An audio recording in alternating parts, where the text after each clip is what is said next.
நான் கோயம்புத்தூர்லேருந்து வர்றேன், மல்லிகா. நான் ஒரு கவர்மெண்ட் ஸ்டாஃப் தான்.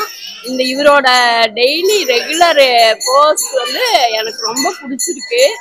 எந்தெந்த நாள் கூட்டம் இருக்கு, எந்தெந்த நாள் கூட்டம் இல்லைன்னு. ஆனால் என்னோட வாழ்க்கையில் பல சோகங்கள் நடந்திருக்குது.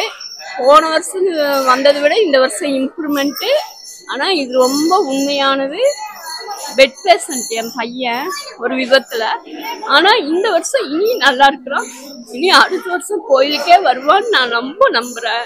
திருச்செந்தூர் முருகனை எனக்கு கைவிட மாட்டாரு. நான் வந்து ரெகுலரா இன்னைக்கு ரொம்ப கஷ்டப்பட்டு தான் வந்திருக்கிறேன். எனக்கு ரொம்ப பிடிச்சிருக்கு திருச்செந்தூர் முருகனை. முருகனையே பெரும்பாலும் ரொம்ப பிடிக்கும். ஆனா முருகனை பக்கத்துல போய் நின்று தரிசிக்க தான் ரொம்ப பிடிக்கும். அந்த முருகன் என்னை கைவிட மாட்டாரு. இவரோட அப் டு டேட் இதெல்லாம் டெய்லி சொல்ற இதெல்லாம் ரொம்ப யூஸ்ஃபுல்லா இருக்கு. பெருமையெல்லாம் சொல்லல, அவரு நல்ல விளக்கத்தோட சொல்றாரு. ரொம்ப பிடிச்சிருக்குங்க.